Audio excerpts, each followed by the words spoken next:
খেলতে গিয়ে নিখোঁজ, একদিন পর বাড়ির পাশে মসজিদের দোতলায় মিলল শিশু রক্তাক্ত লাশ।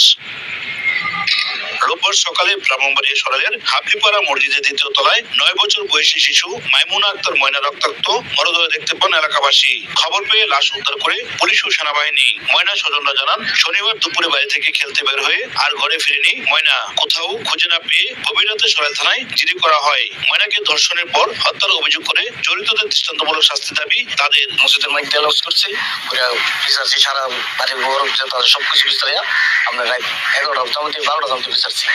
আরো তো মেয়েরা আছে, কিন্তু হেরারও তো নিরাপত্তা দরকার। এই মেয়েরা দেখে মেয়েরা ভয়ঙ্কর মতন আতঙ্ক হয়ে গেছে। আমার চোখের সামনে যেন এই বিচারটা আমি পাই, এটা আমার হারার কাছে আবদার। জিজ্ঞাসাবাদের জন্য ওই মসজিদের ইমাম ও মুয়াজ্জিনকে হেফাজতে নিয়েছে পুলিশ।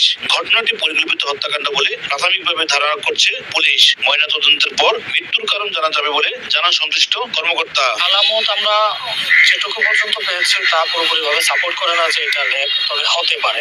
আমাদের আরো বিভিন্ন ইউনিট আসতেছে, আমাদের ক্যাম্পসিং ইউনিটও আসতেছে। তারা আসার পরে আরো এই বিষয়ে বিস্তারিত জানা যাবে। আর ফাইনালি পোস্টমর্টম করলে পরে জানা যাবে প্রকৃতপক্ষে এটা rape with murder with rape কিনা। স্থানীয় একটি মাদ্রাসার ইবতেদায়ী বিভাগে পড়াশোনা করত শিশু ময়না।